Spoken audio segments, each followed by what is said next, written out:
Friends, welcome back to my channel. आज हम पढ़ने वाले हैं क्लास 6 का हिस्ट्री चैप्टर 1। इस चैप्टर का नाम है क्या, कब, कहाँ और कैसे। तो आइए पढ़ते हैं। इस चैप्टर में जो भी टॉपिक है, मेन टॉपिक, वो मैंने यहाँ पे नोट कर रखा है। इस चैप्टर से जो भी हमारे एग्ज़ाम के लिए ज़रूरी टॉपिक है, उसी को मैंने यहाँ पे लिखा है। लोग कहाँ रहते थे, पहले के लोग कहाँ रहते थे, इसके बारे में जानते हैं। नर्मदा नदी। कई लाख वर्ष पहले से लोग नर्मदा नदी के तट पर रह रहे हैं। यहाँ रहने वाले आरंभिक लोगों में से कुछ कुशल संग्राहक थे, जो आसपास के जंगलों की विशाल संपदा से परिचित थे। भोजन के लिए वे जड़ों, फलों तथा जंगल के अन्य उत्पादों का यहीं से संग्रह किया करते थे। तो पहले के लोग कहाँ रहते थे? नर्मदा नदी के किनारे रहते थे, और वो लोग क्या थे? कुशल संग्राहक थे।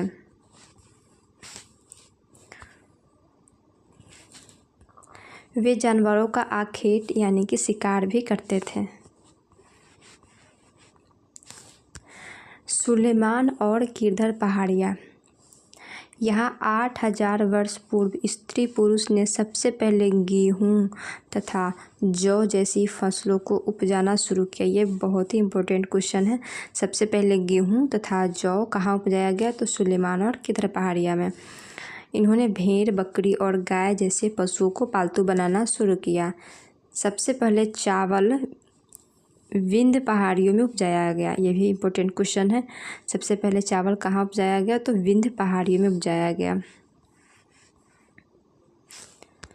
सिंधु तथा इसकी सहायक नदियाँ। सहायक नदियाँ उन्हें कहते हैं जो एक बड़ी नदी में मिल जाती हैं। एक बड़ी, जैसे कि ये एक बड़ी नदी है और ये सहायक, इशारे या करके बड़ी नदी मिल जाती है, तो ये सब हो जाएगा सहायक नदी। लगभग 47 वर्ष पहले इन्हीं नदियों के किनारे कुछ आरंभिक नगर फले फूले। गंगा एवं इसकी सहायक नदियों के किनारे तथा समुद्र तटवर्ती इलाकों में नगरों का विकास लगभग 2500 वर्ष पहले हुआ। गंगा के दक्षिण में इन नदियों के आसपास का क्षेत्र प्राचीन काल में मगध, पहले मगध और अब इसे बिहार, वर्तमान बिहार नाम से जाना जाता है।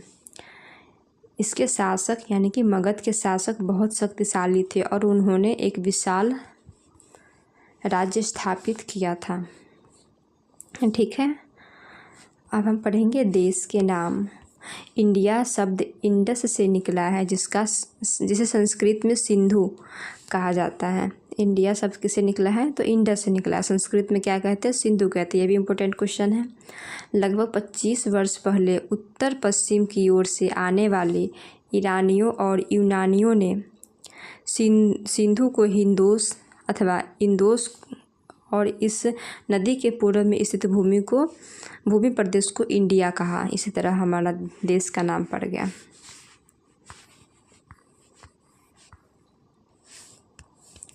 भारत नाम का प्रयोग उत्तर पश्चिम में रहने वाले लोगों के समूह के लिए किया जाता था। ये भी इम्पोर्टेंट क्वेश्चन है।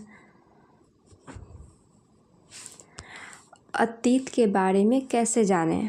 अतीत के पहले के बारे में हम कैसे जान पाते हैं? जैसे पांडुलिपि, उसका एक अतीत के बारे में जानने का एक रास्ता है पांडुलिपि। ये पुस्तक हाथ से लिखी होने के कारण पांडुलिपि कही जाती है। पांडुलिपि क्या होता है? एक पुस्तक होती है जो पहले के ज़माने में हाथ से लिखी जाती थी, उसे पांडुलिपि कहते हैं। अंग्रेजी में पांडुलिपि के लिए प्रयुक्त होने वाला मैन्युस्क्रिप्ट शब्द लैटिन शब्द मेनु, जिसका अर्थ हाथ है, से निकला है। ये पांडुलिपियाँ प्रायः तारपत्र अथवा हिमालय क्षेत्र में उगने वाले बुर्ज नामक पेड़ की छाल से विशेष तरीके से तैयार भोजपत्र पर लिखी मिलती हैं।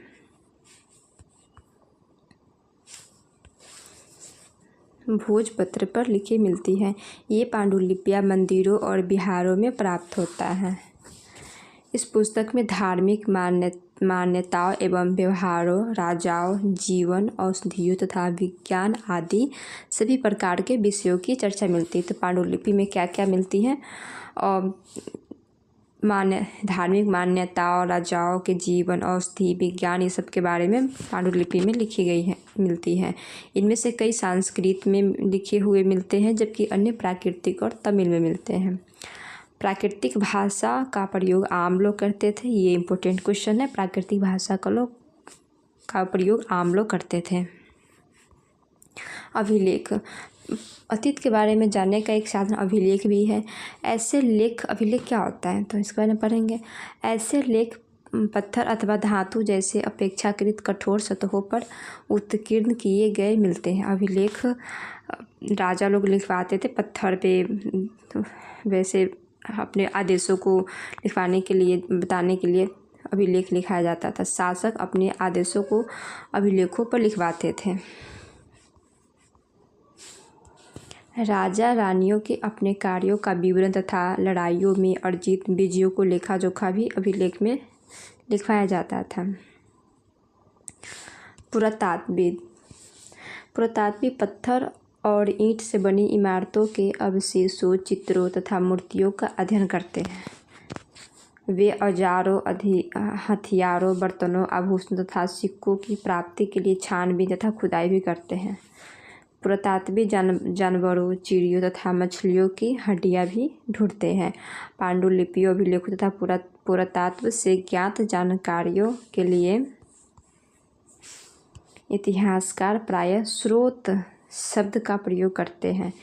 इतिहासकार उन्हें कहते हैं जो अतीत का अध्ययन करते हैं। नेक्स्ट है तिथियों का मतलब।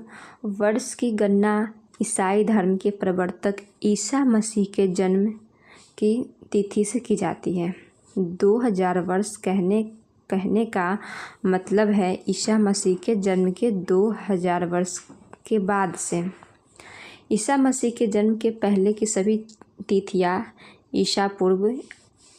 ईसा से पहले के रूप में जानी जाती हैं।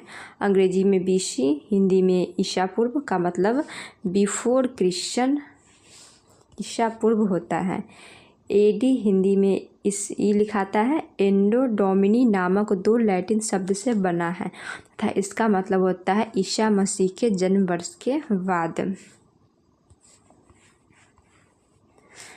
इस चैप्टर का एक क्वेश्चन है जिसका आंसर आप लोगों को कमेंट में बताना है।